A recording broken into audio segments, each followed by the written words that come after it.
Bismillahirrahmanirrahim. Assalamualaikum warahmatullahi wabarakatuh.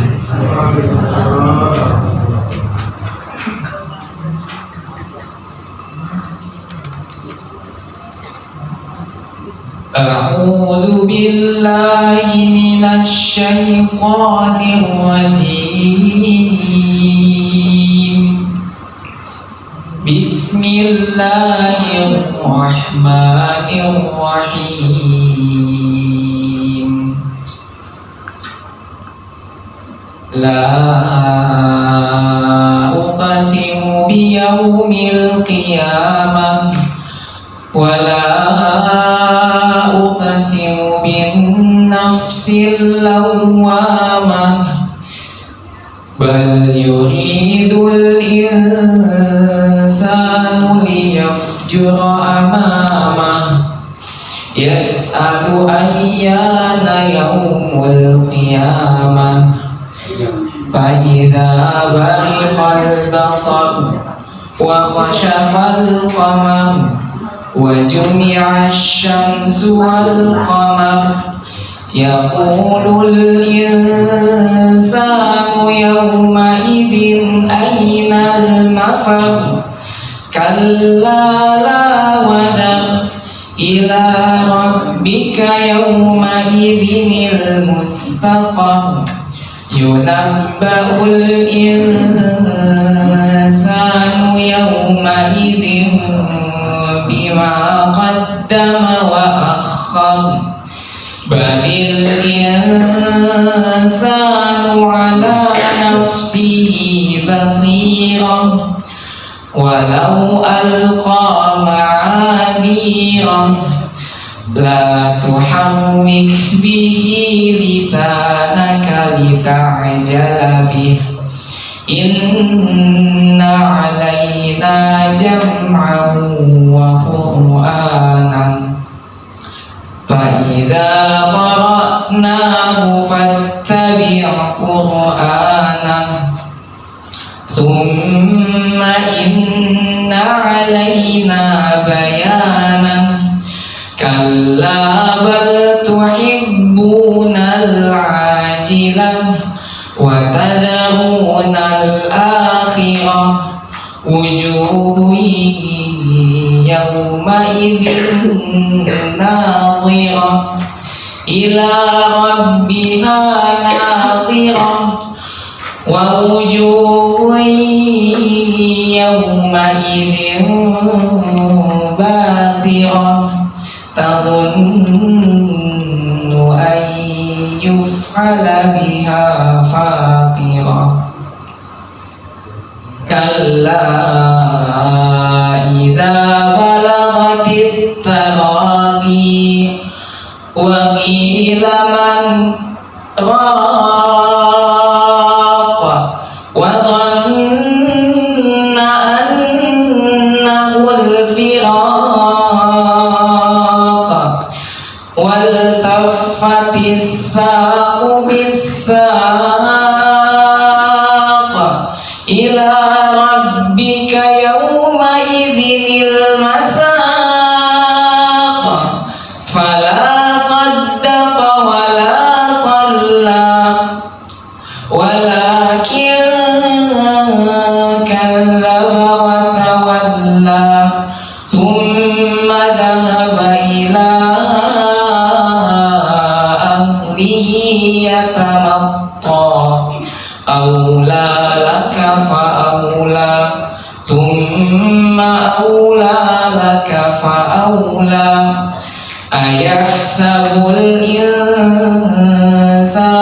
أن يترك سدى ألم يكن نطفة من مني يمنى ثم كان علقة فخلق فسوى فجعل منه الزوجين الذكر والأنثى أليس ذلك بقادر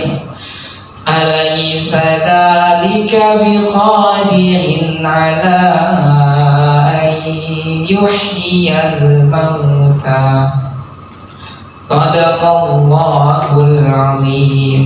Assalamualaikum warahmatullahi wabarakatuh. Waalaikumsalam warahmatullahi wabarakatuh. Bismillahirrahmanirrahim. Assalamualaikum warahmatullahi wabarakatuh. Waalaikumsalam warahmatullahi wabarakatuh. Alhamdulillah alladzi arsala rasulahu bil huda wa dinil haqq liyudhhirahu 'ala dini kullihi wa kafa billahi syahida. Asyhadu an la ilaha illallah wahdahu la syarikalah wa asyhadu anna Muhammadan abduhu wa rasuluh. Allahumma shalli wa sallim wa barik ala Muhammadin wa ala alihi wa ashabihi wa mawalah. Subhanaka la ilma lana illa ma 'allamtana innaka antal alimul hakim. Allahumma anfa'na bima 'allamtana wa 'allimna ma yanfa'una wa zidna ilma. Allahumma inna nas'aluka ilman nafi'an wa rizqan thayyiban wa amalan mutaqabbalan. Ikhwatul iman yang dimuliakan Allah Subhanahu wa taala, alhamdulillah, puji syukur kita panjatkan kepada Allah Subhanahu wa taala. Salawat dan salam kepada Nabi Muhammad sallallahu alaihi wasallam, keluarganya, para sahabatnya dan yang mengikutinya hingga yaumul qiyamah. Tadi baru dibacakan surat Al-Qiyamah itu ya. Kalau lihat artinya itu mengerikan. Kalla idza ketika dua kilaman rob bertepatisa kubisat, itu proses yang terjadi pada hari kiamat. Tapi kita tidak cerita hari ini, tidak cerita tentang hari kiamat, tidak cerita juga tentang kemerdekaan, karena besok insya Allah kita akan merayakan hari kemerdekaan yang memang kebetulan momentum itu bertepatan juga dengan tahun Hijriah kita yang baru kita masuki. Tapi malam ini kita tetap melanjutkan kajian pagi kita, tidak melanjutkan kajian tafsir tematis terlebih dahulu, karena kajian pagi kita pada beberapa pertemuan, beberapa bahasan kemarin kita masuk pada tuntunan salat 5 waktu. Tuntunan salat 5 waktu sebagai bahan untuk kita mengingatkan bagi yang lupa gitu. Kalau yang ingat sih nggak usah diingatkan. Itu yang pertama, pada tuntunan salat 5 waktu ini kita ambil dari hasil munas tarjih yang ke-27 dan ke-29. Dan dalam tuntunan salat 5 waktu ini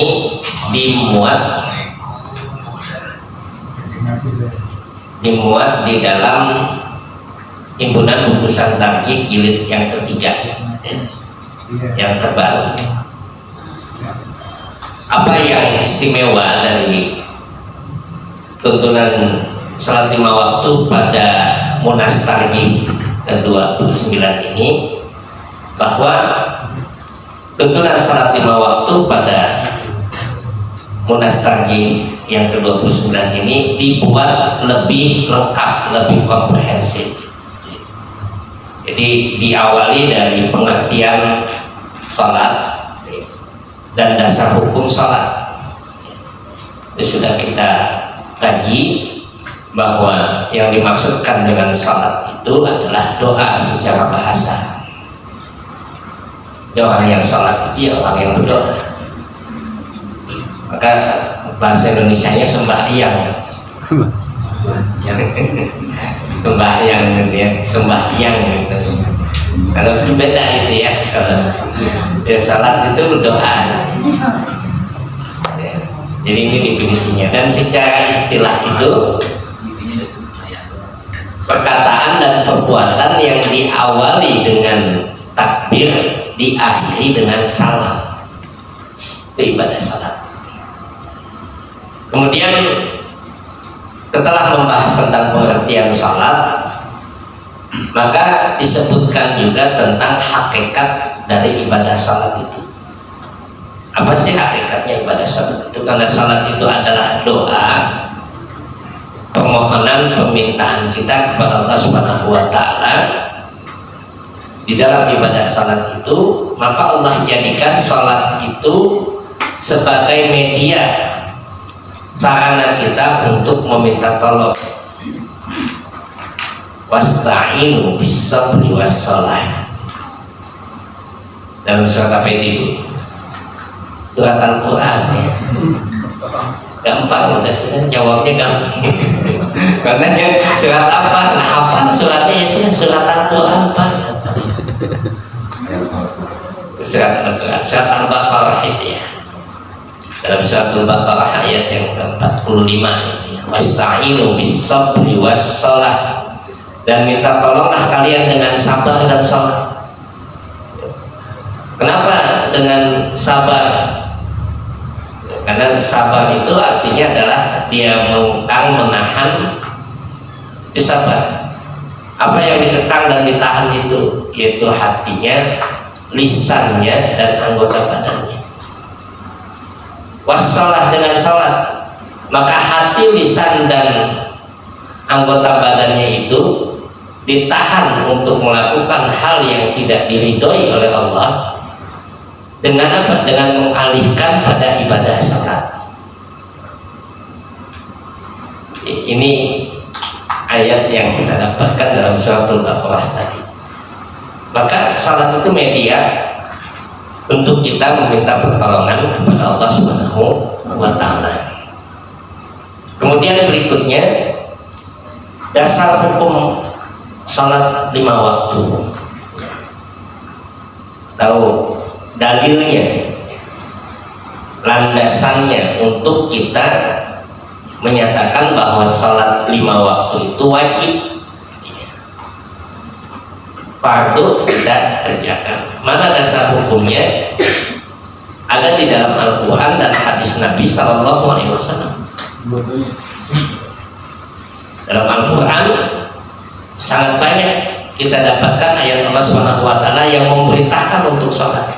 Wa aqimus sholat wa atuz zakah wa atiullaha wa rasul.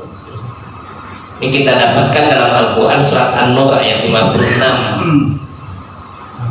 Dalam ayat yang lain Allah sebutkan wa aqimus sholat wa atuz zakah wa raka'u ma'raki'in.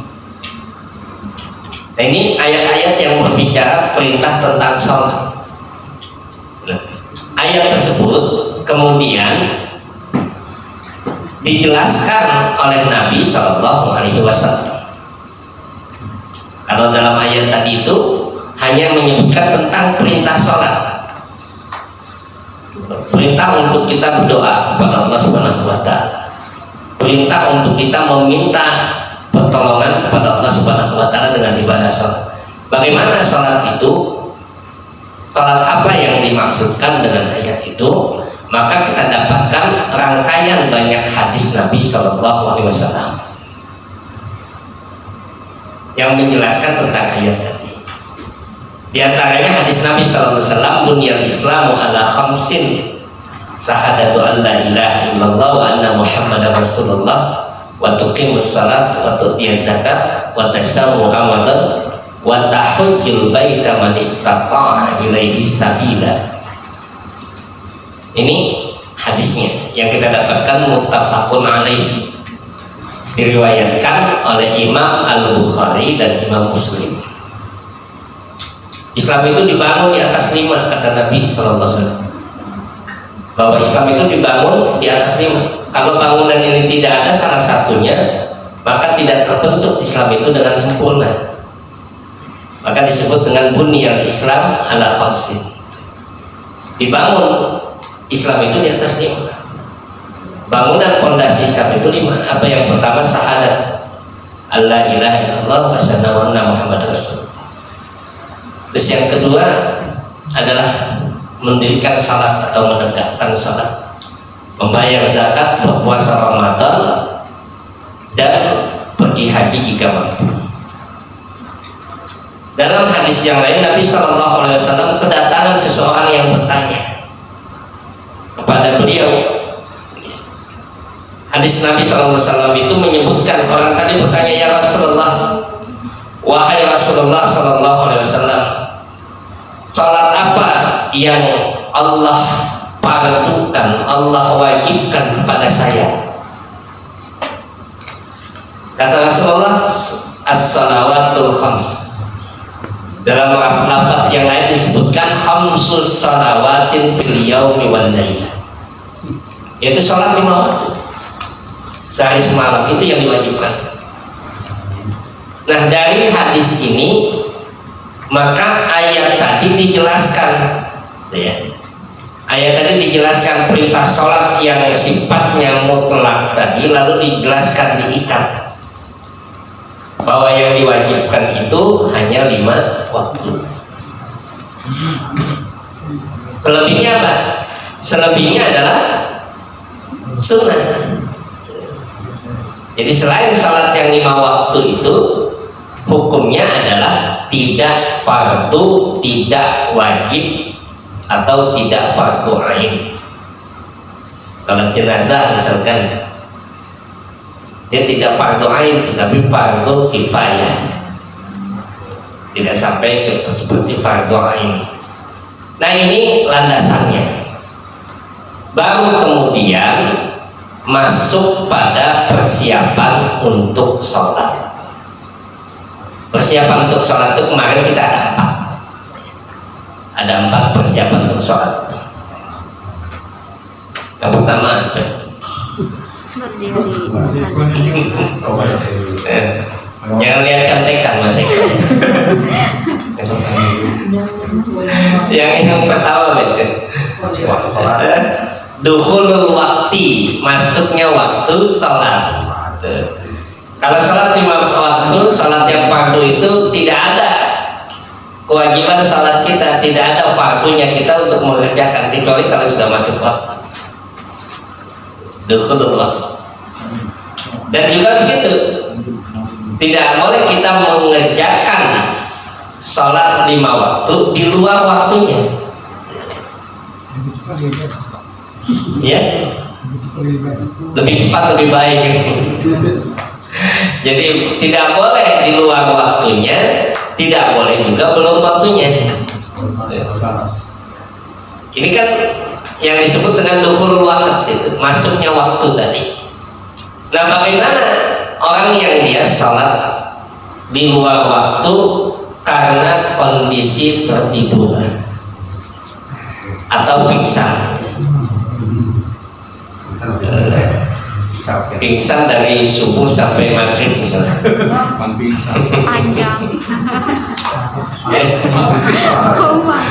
Koma. Kalau dalam kondisi seperti itu, maka kita dapatkan hadis Nabi SAW dari Abu Qatadah, sahabat Nabi itu, yang menceritakan kepada Nabi SAW naumahum anis salat. Abu Qatadah menceritakan, kami bertanya kepada Rasulullah tentang tertidurnya kami dari sholat. Ini menurut Abu Qatadah. Nanti dalam riwayat yang lain disebutkan bahwa Abu Qatadah menanyakan itu berkaitan dengan tidak sholat isya karena ketiduran. Yang sering mungkin Pak Ali kali.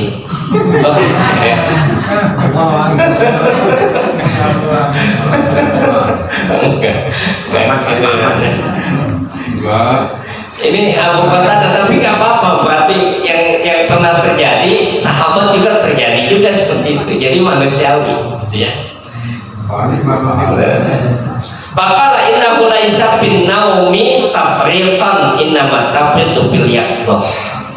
Kata Nabi SAW ketika ditanya tentang orang yang tertidur, meninggalkan salat, kata Nabi SAW, itu bukan hal yang melampaui batas, itu bukan hal yang berdosa, kata Nabi SAW. Karena dosa itu terjadi, beliau katakan innama tafrid fil yaqdah, ketika dia dalam keadaan sadar.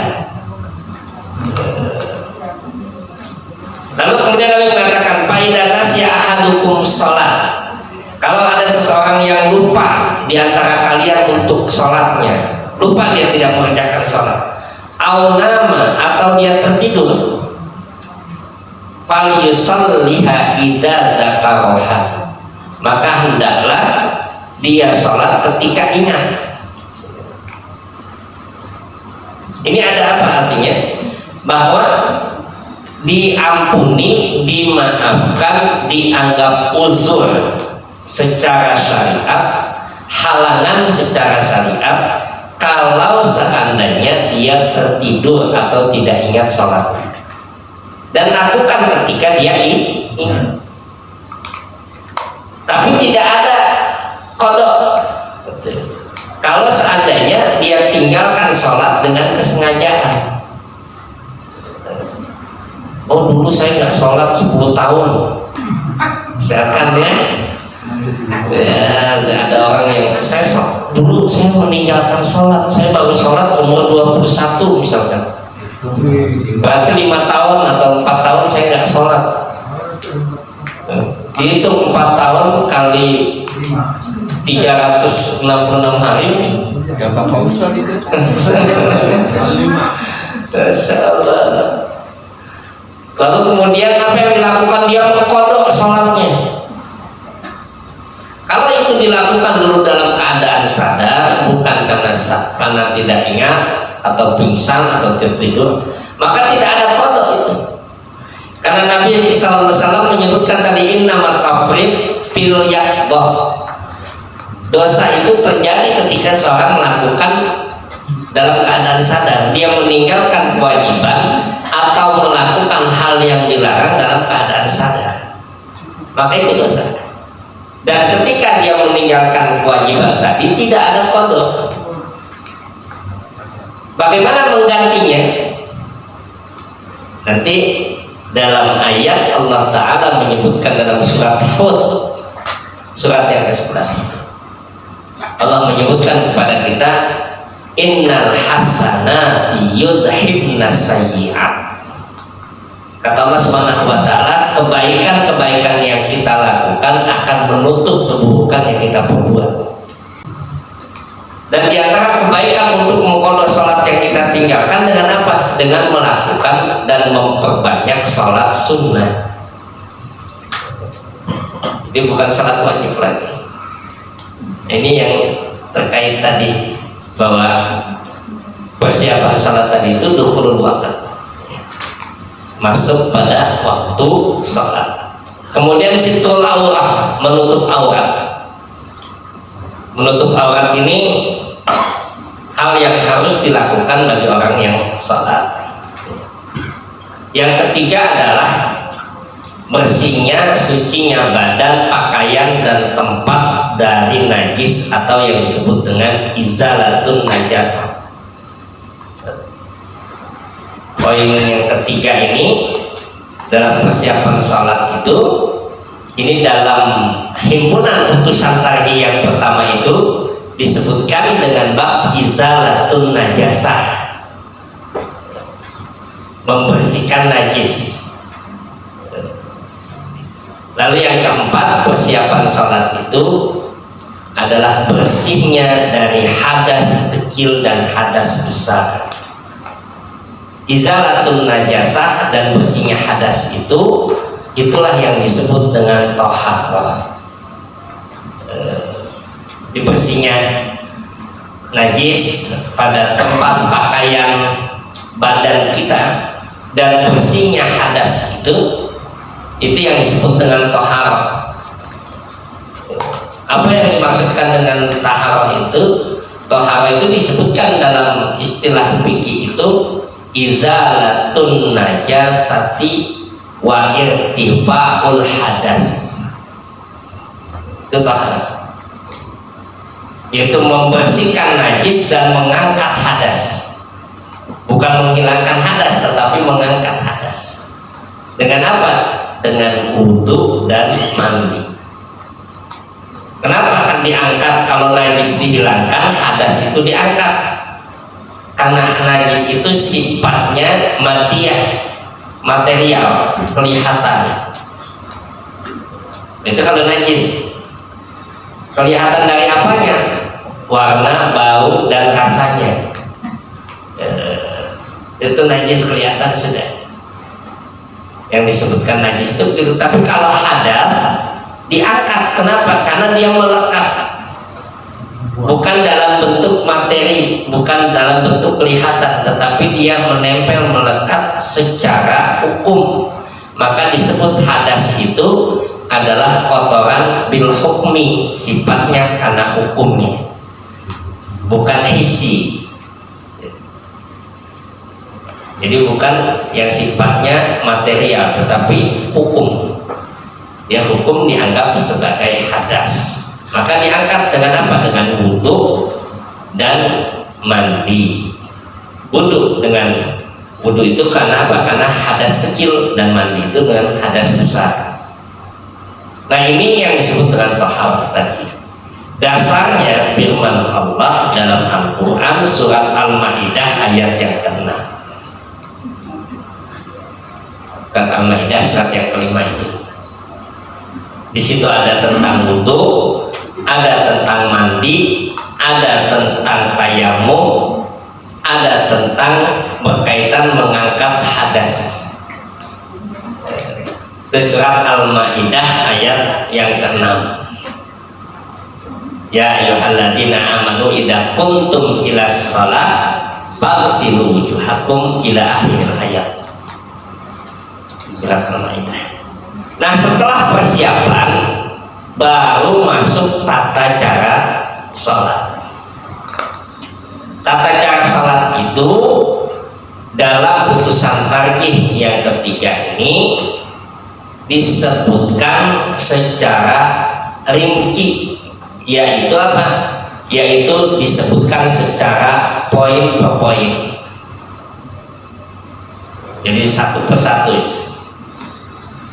Kalau dalam putusan tarjih, yang pertama apa? Yang pertama disebutkan berdiri tegak menghadap kiblat dan berniat ikhlas karena Allah.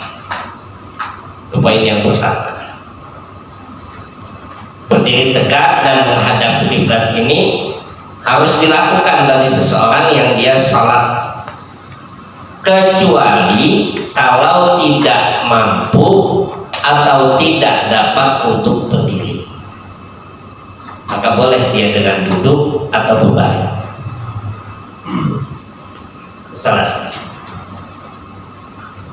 Dan menghadap kiblat boleh dia tidak menghadap kiblat.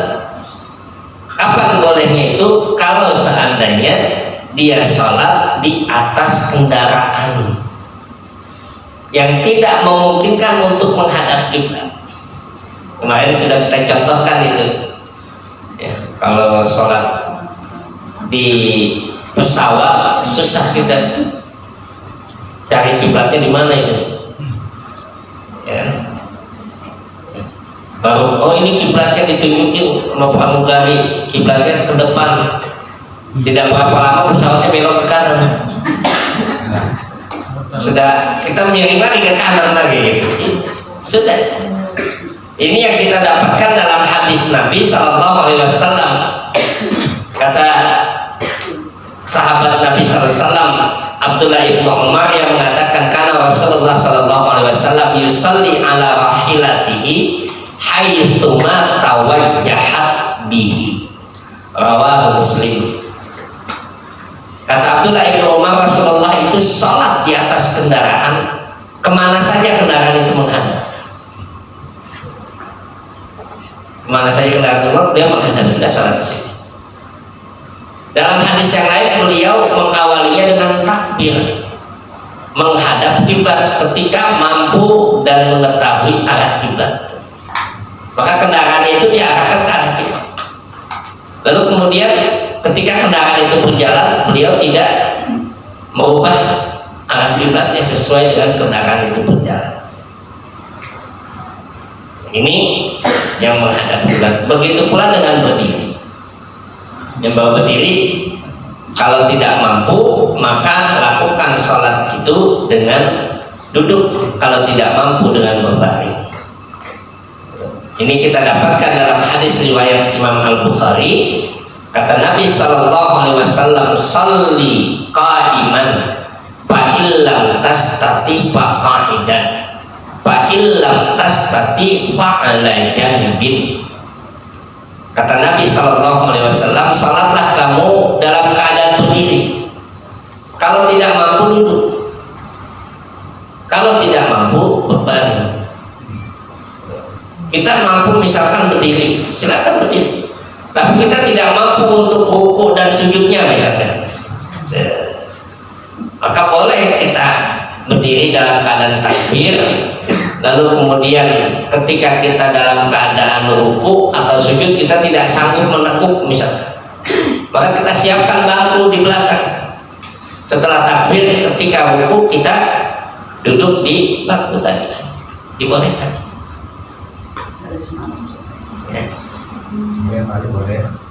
Jadi itu biasanya yang sudah senior lah, yang senior itu ya. Kalau yang kadang-kadang yang lututnya sakit itu untuk nekuk gitu ya, dimaklumi. Kalau memang dalam kondisi itu nggak masalah, boleh dia dalam keadaan duduk. Nah kalau tidak bisa dengan berbaring. Bagaimana posisi sholat ketika berbaring? Misalkan posisi sholatnya seperti apa dalam keadaan berbaring? Sesuai dengan kemampuan. Walaupun sebagian ulama mensunnahkan untuk dia memiringkan kepalanya ke arah kiblat, posisi badannya. Tapi kalau misalkan tidak memungkinkan, dia silakan. Sebagaimana keumuman hadis tadi, Nabi mengatakan fa'illam tastati fa'ala janbi. Kalau tidak mampu maka sholatlah dalam keadaan berbaring. Nah, poin yang kedua setelah itu berkaitan dengan niat, dan niat sudah kita ketahui bahwa niat itu wajib dilakukan dalam seluruh aktivitas kita. Itu niat. Kita wajib untuk berniat dalam hati kita, ta'yin, ya. Karena niat itu tujuannya apa? Untuk mentakyin, memastikan, menetapkan, menentukan. Ini apa yang mau kita lakukan, itu niat. Jadi itu niat. Jadi qasdus sayyin muqtarinan bil fi'li itu. Oh, jadi tugasnya apa? Fungsi niat itu kita menetapkan ini kita mau ngapain.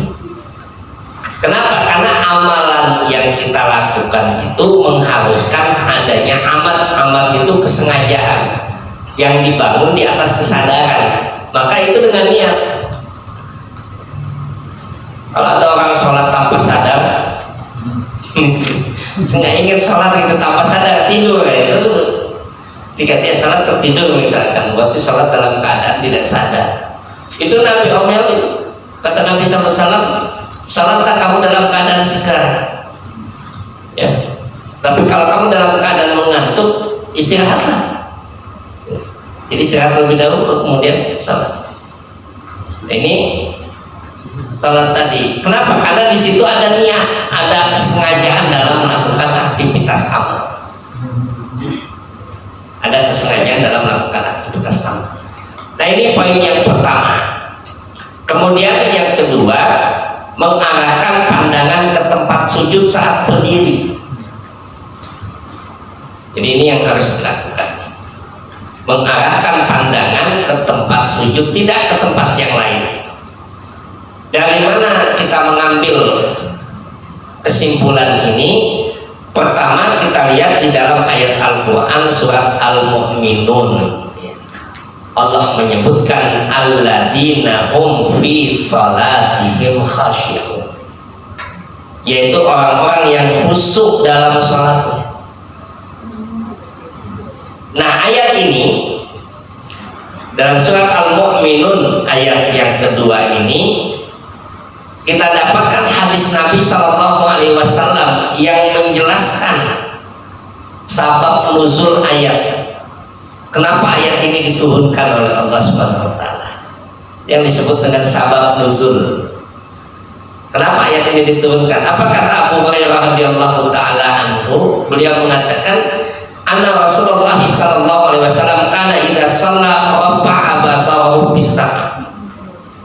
Kata Abu Hurairah, Rasulullah sallallahu alaihi wasallam itu kalau beliau salat, beliau menghadapkan wajahnya ke langit, menganggarkan pandangannya ke langit, mendongakkan kepalanya memandang pada langit. Pada zarat hasil ayat. Lalu kemudian Allah turunkan alladzina hum fi salatihim khashi'un. Surat Al-Mu'minun tadi Allah turunkan ayat, yaitu orang yang salatnya dalam keadaan khusyuk. Apa kata Abu Hurairah? Pata'a. Maka kemudian Rasulullah sallallahu alaihi wasallam menundukkan ra'sahu, kepalanya. Setelah turun ayat itu Rasulullah menundukkan kepalanya. Itu melihat tempat sujud, tidak lagi melihat ke atas. Ini dalil yang menyebutkan kepada kita selama kita sholat, pandangan kita dalam keadaan berdiri tadi ke tempat sujud. Kemudian yang berikutnya adalah melakukan takbiratul ihram dengan mengucapkan Allahu Akbar. Itu poin yang ketiga, itu melakukan takbiratul ihram dengan mengucapkan takbir Allahu Akbar. Takbiratul ihram itu artinya adalah takbir kalimat Allahu Akbar, ihram untuk memuliakan. Apa artinya? Menandakan dia masuk kepada ibadah salat. Tapi kalau sudah takbir Allahu Akbar bahwa dia sudah masuk pada ibadah salat, maka disebut dengan takbiratul ihram.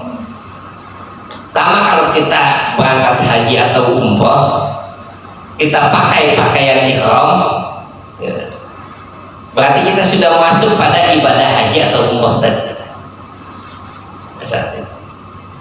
Itu yang disebut dengan ihram. Jadi ihram itu memuliakan.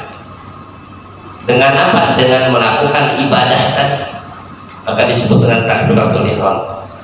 Setelah pandangan mata kita menghadap ke tempat sujud, lalu kita bertakbir mengucapkan Allahu Akbar yang disebut dengan takbiratul ihram. Bagaimana caranya?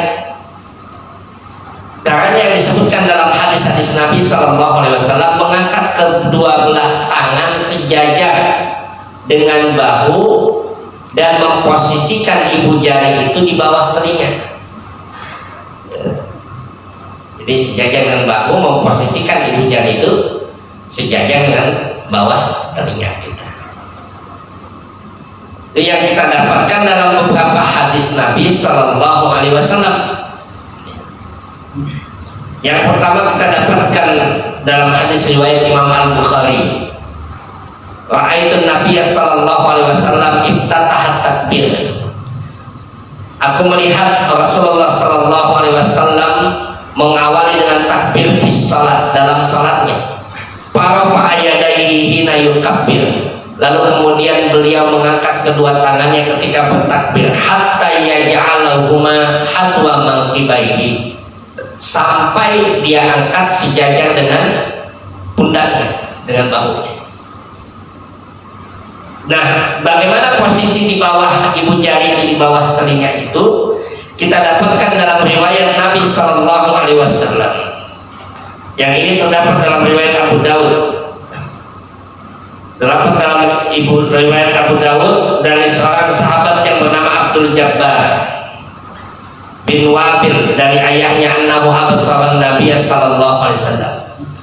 Beliau menceritakan, aku melihat Rasulullah Sallallahu Alaihi Wasallam hina qama ila salat, ketika beliau berdiri di waktu salat, rafa'a yadaihi, beliau mengangkat kedua tangannya, hatta kanata bijiyali manqibaihi, diangkat tangannya itu sampai beliau setentang dengan kedua bahunya, sejajar kedua bahunya. Wa hadza bi ibhamaini udunaini summa kabbar.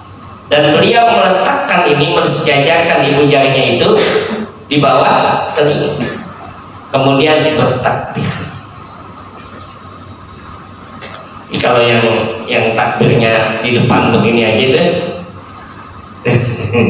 ada kadang-kadang anak yang tidak menyempurnakan sampai ke bawah telinga tadi itu. Nah, ini yang disebutkan dalam hadis-hadis Nabi SAW. Dan dalam bertakbir tadi, mengangkat kedua tangan tadi itu, dalam riwayat Imam At-Tirmidzi disebutkan idza kabara lis-salati nasyara asabi'ahu. Beliau merenggangkan jari-jarinya, tidak merapatkan, berbeda dengan sujud nanti. Jadi kalau dalam takbir tadi beliau merenggangkan antara jari-jarinya. Nah, ini pelaksanaan kita dalam takbir tadi.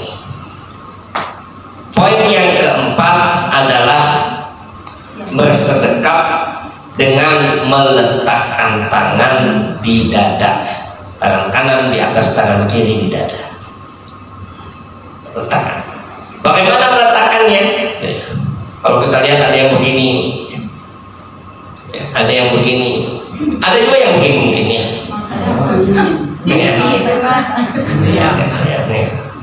Ada belum lagi letaknya di dadanya itu di mana? Ada yang di sini, ada yang di sini, bahkan ada yang begini.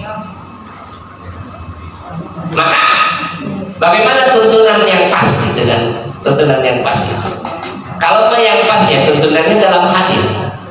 Dalam hadis Nabi sallallahu alaihi wasallam disebutkan kepada kita an Sahal bin Sa'id qala kana nasu yu'mauna ayyata ar-rajul yad al-yumna ala dira'ihil yusra fis shalah, rawahu Bukhari wa Ahmad. Dari Sahal bin Sa'id, ia mengatakan adalah orang-orang diperintahkan untuk meletakkan tangannya ar-rajul yad, itu artinya adalah meletakkan tangan kanannya, punggung tangan kanannya ala dira'ihil yusra, di atas dira'ihil yusra. Apa dira'i itu? Yang dimaksud dengan dira'i itu pergelangan tangan. Dia letakkan di pergelangan tangannya.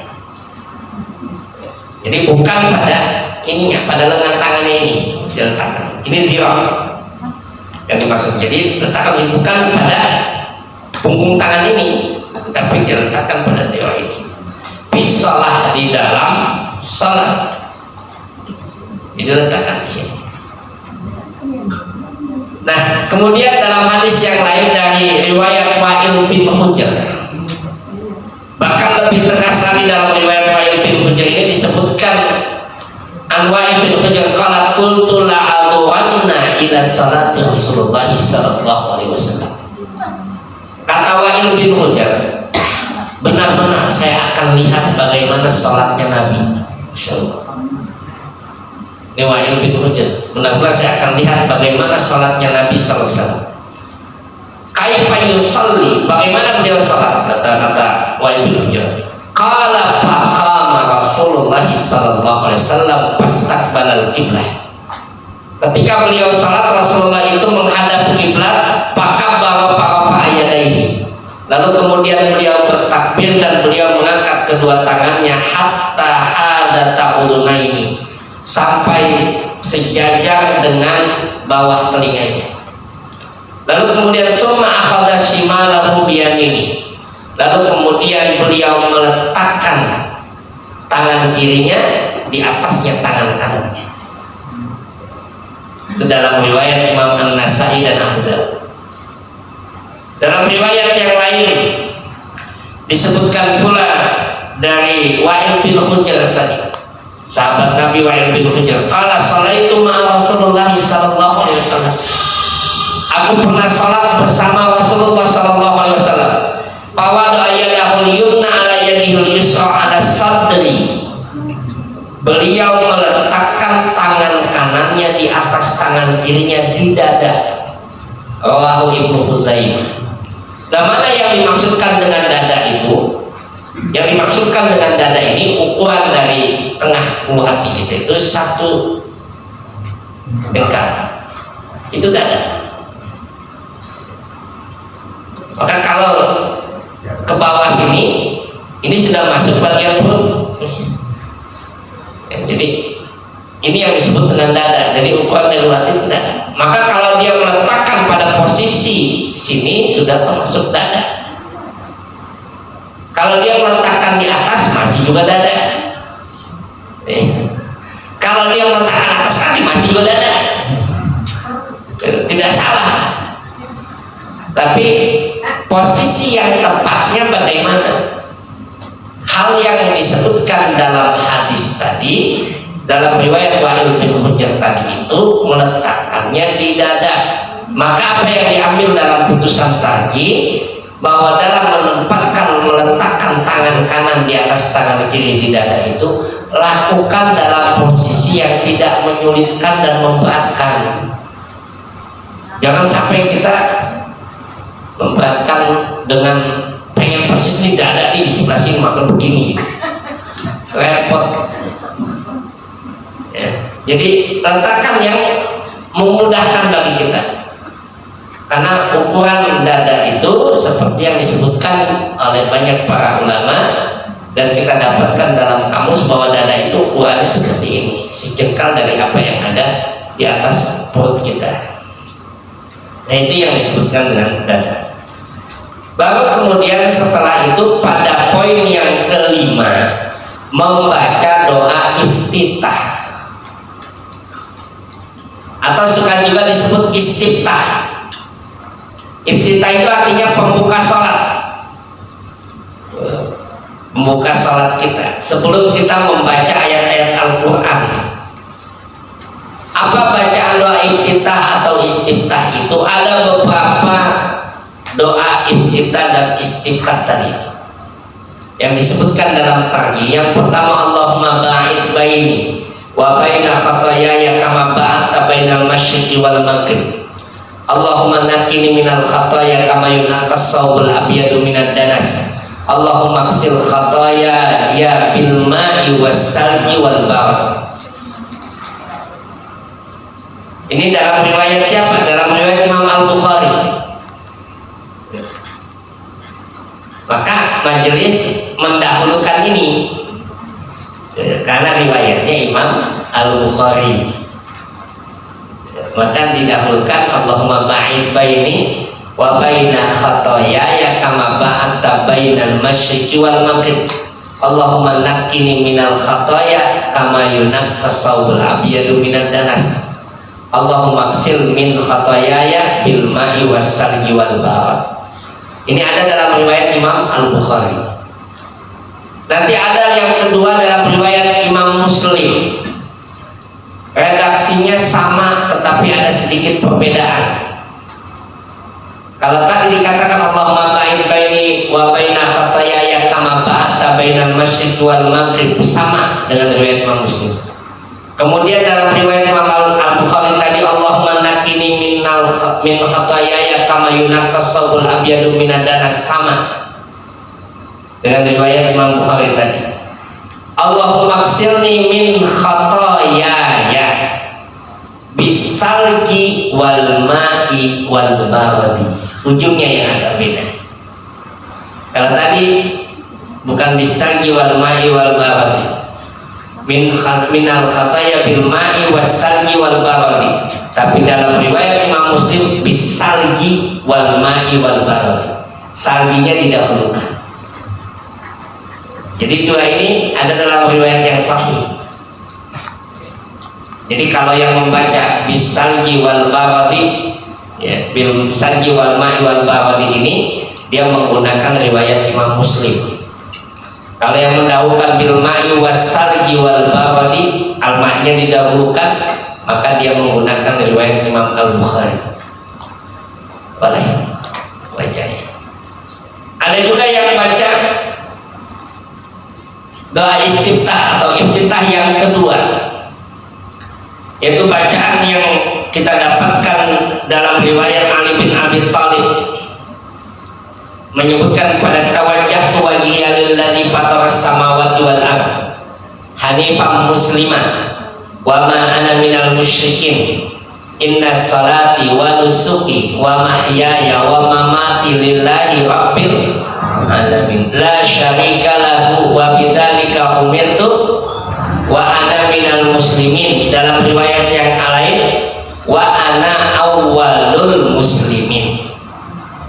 Nah, ada dua tuh, ada yang baca minal muslimin wa ana awwalul muslimin. Tapi doa itu tidak berhenti di situ, tidak berhenti di situ, tidak berhenti wajah wajhiyalillahi fatrus samawati wal ardh.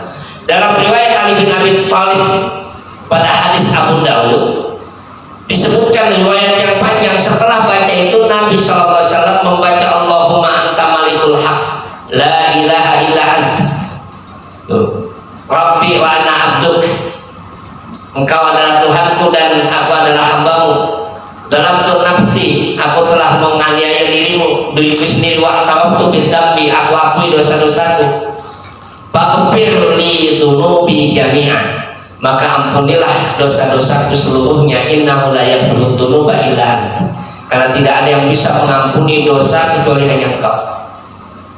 Perbaikilah hidayahku dengan apa? Dengan membaguskan akhlakku. La yahdi li ahsaniha illa ant, karena tidak ada yang bisa memperbaiki akhlakku kecuali Engkau. Wasri amni sayyi'atiha, dan hilangkanlah dariku keburukannya. Terus itu masih ada lagi, panjang itu. Nah, doa istiftah ini karena panjangnya, Nabi SAW seringkali membacanya dalam sholat malam. Dalam sholat malam, kalau yang sholat malam boleh dibaca panjangnya ini. Bahkan ini termasuk doa yang disunahkan untuk dibaca di sholat malam, karena Nabi tidak meninggalkan iftitahnya ini, ya, dari iftitahnya itu. Tapi banyak yang tidak hafal itu. Ya, banyak yang tidak hafal itu, panjang gitu ya. Maunya yang pendek aja gitu ya. Kalau yang panjang tadi ini, betapa istimewanya ini kita dapatkan dalam hadis Ali bin Abi Thalib. Ya, Ali bin Abi Thalib itu menyebutkan kepada kita bahwasanya beliau apabila berdiri dalam salat, Rasulullah SAW berdiri dalam salat, beliau membaca itu. Disebutkan dalam riwayat yang lain beliau membacanya pada salat malam, karena panjangnya, lamanya berdirinya Nabi dalam salat malam. Nah, ini yang kedua, doa istiftah tadi. Yang ketiga, yang pendek, dan ini yang paling banyak dilakukan orang, yaitu baca doa istiftah Allahu akbar kabira walhamdulillahi katsira wa subhanallahi bukratan wa asila. Cukup sampai situ doa istiftahnya. Tapi biasanya kita suka nambah itu, Allahu akbar kabira walhamdulillahi katsira wa subhanallahi bukratan wa asila wajjahtu wajhiya lillazi fatawas samawati wal ardh. Sampai apa? Wa ana awalul muslimin. Jadi dua hadis itu digabung, ujungnya dipotong. Jadi suka digabung itu. Kalau dia mau baca Allahu akbar kabira, baca saja Allahu akbar kabira. Nah, ini kita dapatkan dalam riwayat Imam At-Tirmidzi. Dalam riwayat Imam At-Tirmidzi disebutkan dari Abdullah ibnu Umar bahwa ketika sholat bersama Rasulullah SAW, ada seorang yang membaca Allahu akbar kabira walhamdulillahi katsira wa subhanallahi bukratan wa asila. Nabi mendengar itu. Ada di belakang baca dari iftitah itu, terdengar oleh Nabi. Setelah itu selesai sholat, maka Nabi SAW memalingkan wajahnya kepada jamaah itu, lalu beliau mengatakan, man qala kadza wa kadza. Siapa tadi yang membaca doa itu? Allahu akbar kabira walhamdulillahi katsira. Siapa tadi yang baca itu? Maka ada seorang yang mengatakan, saya ya Rasulullah tadi baca itu. Lalu apa kata Nabi SAW? Fa'ajib Ajibtu, aku sangat heran, luar biasa. Ketika dibacakan doa iftitah yang seperti tadi itu, apa kata Nabi? Futihat laha abwabus sama. Aku heran, begitu engkau baca doa itu, maka terbuka pintu langit. Artinya apa? Mudah doanya untuk diijabah. Lalu apa kata Abdullah bin Umar? Ma taraktuhunna, aku tidak tinggalkan membaca itu. Allahu akbar kabira walhamdulillahi katsira wa subhanallahi bukratan wa asila, sejak aku mendengar kejadian itu. Itu kata Abdullah bin Umar. Maka ini menjadi sunnah, boleh kita membaca Allahu akbar kabira walhamdulillahi katsira wa subhanallahi bukratan wa asila dalam doa iftitah. Nah, ini pilihan doa iftitah. Jadi boleh kita pilih salah satunya, dan tarjih menetapkan mana yang didahulukan adalah Allahumma ba'id baini. Kenapa? Karena hadis Allahumma ba'id baini itu terdapat dalam riwayat Imam Al-Bukhari. Maka itu yang didahulukan. Kalau tadi yang wajah wajihiyah riwayat Abu Dawud, lalu Allahu akbar kabira riwayat Imam At-Tirmidzi, maka didahulukan yang Allahumma ba'id baini oleh tadi. Tetapi keputusannya boleh membaca doa yang lain. Yang belum hafal Allahumma ba'id baini, bahkan sangat boleh dan bagus kalau dia menghafal beberapa doa iftitah. Nanti salat malam tahajud saya bacanya wajah wajhiyah doa iftitahnya. Misalkan nanti sholat sunnah Allahu akbar kabir walhamdulillahi katsira. Kenapa? Karena pendek. Ada lagi yang lain itu, subhanakallahumma, apa lagi itu? Ya, doa iftitah yang lain itu, subhanakallahumma wa bihamdika wa tabarakasmuka wa ta'ala jadduka wala ilaha ghairuka. Itu kita dapatkan juga dalam riwayat Imam At-Tirmidzi. Maka boleh membaca doa iftitah yang mana saja yang kita hafal, dan usahakan kita mengawali doa iftitah itu dalam riwayat Imam Al-Bukhari. Nah, baru setelah itu pada poin yang ke-6 membaca ta'awudz atau isti'adzah, yaitu mohon perlindungan. Nah, dalam membaca isti'adzah ini didasarkan firman Allah surat 16, surat An-Nahl ayat 98, fa idza qara'tal Qur'an fastami'u lahu wa ansitu fasta'id billahi minasyaitonir rajim. Dalam surat An-Nahl ayat 98, kalau kamu baca Quran fasta'id billahi minasyaitonir rajim, maka minta perlindunganlah dari gangguan setan yang terkutuk. Dari ayat ini maka membaca doa ta'awudz itu setiap kali kita membaca Al-Quran, baik di dalam sholat ataupun di luar sholat. Nah, ketika di dalam sholat, maka ketika kita baca terus surat Al-Fatihah, maka kita awali dengan lalu kalau baca suratnya bagaimana? Nggak perlu ta'awudz lagi. Cukup dengan apa? Cukup dengan Bismillah. Kenapa? Karena memisahkan dua surat. Kata Bismillah itu memisahkan dua surat, surat Al-Fatihah dengan surat yang lain. Tapi kalau kita baca Al-Fatihah berdiri rakaat kedua, maka disunahkan untuk ta'awudz. Berdiri rakaat ketiga disunahkan lagi untuk ta'awudz sebelum membaca Al-Fatihah. Dan ta'awudz itu tidak hanya satu bentuk, ada tiga ini.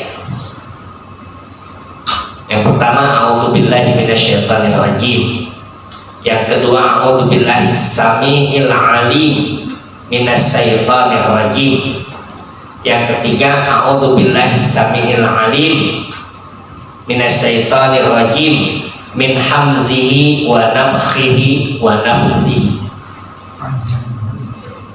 Ada tiga tuh. Ya, harus hafal itu. Nanti kalau ketemu setan yang lain-lain ya Gitu. Kayak paling bisa biar. kalau jadi kadang oh ini a'udzubillahi minasyaitonirrajim masih kayaknya masih agak terganggu. Waqat dulu a'udzubillahi samiil alim minasyaitonirrajim. Waqat ketiga masih terganggu lagi. A'udzubillahi samiil alim minasyaitonirrajim min hamzihi wa nafsihi wa nafthihi. Masih lagi awet lagi yang lebih keras. Nah ini dalam ta'awud tadi ya. Nah itu yang berkait dengan poin yang ke-6. Nah poin yang ke-7 itu membaca basmalah dan suratul Fatihah. Di membaca basmalah itu bagaimana membacanya? Dalam tuntunan poin yang ke-7 disebutkan membaca basmalah atau kalimat bismillahirrahmanirrahim secara jahar atau sir pada sholat dengan bacaan jahar. Jadi boleh dua itu, boleh dibaca jahar, boleh dibaca sir bismillahnya. Jangan seperti pengajian ibu-ibu waktu itu di salah satu kanting pas pengajian itu cerita ibu itu, saya nggak sholat di sini lagi Ustaz, kenapa? Imamnya nggak baca bismillah. Kok tahu imamnya nggak baca bismillah? Nggak kedengaran. Yang saya sampaikan siapa imamnya? Si Fulan disebutkan. Lalu saya tanyakan, coba kasih tahu ibu-ibu, kamu baca bismillah nggak tadi sebetulnya gitu. Terus katanya baca, tapi dalam hati atau disirkan gitu ya, dilirikkan bacaannya. Sholat apa itu? Ya sholat yang jahar, yaitu sholat maghrib dan isya ataupun subuh. Nah dalam sholat jahar itu boleh dibaca sir dan jahar. Maka di beberapa ranting ada yang sir, ada yang jahar ya. Karena boleh sir dan jahar ya. Jadi itu lebih luas. Nanti berbeda dengan pendapat Syekh Albani misalkan ya, dalam sifat salat Nabi, bahwa beliau menguatkan pendapat harus sir semua. Sir semua itu. Bahkan pernah kejadian di Jakarta Timur, saya berkhutbah Jumat. Selesai khutbah Jumat itu turun, lalu kemudian ada tanya jawab, karena masjid itu biasanya begitu di masjid, di beberapa masjid itu. Jadi selesai khutbah Jumat itu tidak bubar, ada tanya jawab. Ya kalau masjid-masjid perkantoran sudah seperti itu. Jadi selesai bubar itu ada tanya jawab, ada seorang pengurusnya mengatakan, Ustadz melakukan bid'ah. Kaget juga saya. Bid'ah itu apa, saya tanya? Bid'ah itu mengada-ada dalam urusan agama. Ya, terus kenapa? Di mana letak bid'ahnya? Bismillahnya tadi dibaca jahar. Waktu salat Jumat tadi saya bismillahnya saya baca jahar. Apa alasannya bid'ah, saya tanyakan gitu. Karena Nabi tidak membaca jahar. Lalu saya tunjukkan, kebetulan saya bawa handphone, saya bilang, ada kitab di sini, ada 20.000 kitab. Dan tunjukkan aja, silakan dipilih di mana kitab mana yang menyatakan bid'ah. Ada maktabah samilah, jadi dia ada maktabah samilahnya. Dilihat coba mana yang menyatakan bid'ah tadi. Lalu saya tunjukkan satu tafsir Imam Ibnu Katsir yang menyebutkan tentang perbedaan pendapat antara membaca bismillah jahar dan sir tadi itu. Karena dalam tafsir Ibnu Katsir cukup lengkap pembahasannya. Lalu saya tunjukkan, nah ini pendapat yang menyatakan jahar ini sir, saya bilang. Lalu kesimpulannya apa? Nah itu saya sebutkan seperti itu. Nah, sejak itu alhamdulillah tidak dipanggil khutbah lagi.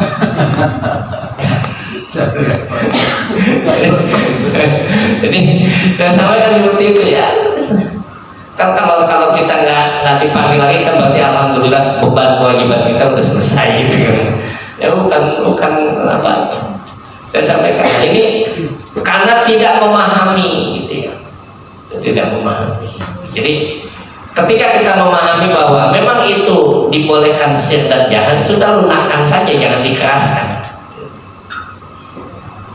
Walaupun nanti dalam poin yang ketujuh ini ada isyarat bahwa majlis menguatkan lebih sering Rasulullah jahar atau lebih sering sir.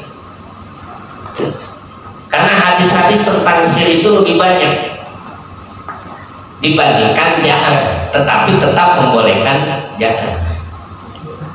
Bahkan sir dan jahar itu sebaiknya dilakukan, kadang-kadang kita jahar tapi lebih banyaknya sir yang dilakukan oleh Rasulullah SAW. Nah ini sampai poin ketujuh yang kita bahas pada malam ini ya.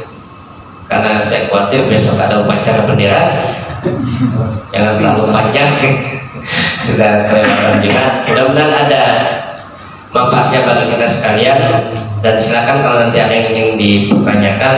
Nasrullah wa barakatuh wa basyiril mu'minin. Wassalamualaikum warahmatullahi wabarakatuh. Waalaikumsalam warahmatullahi wabarakatuh.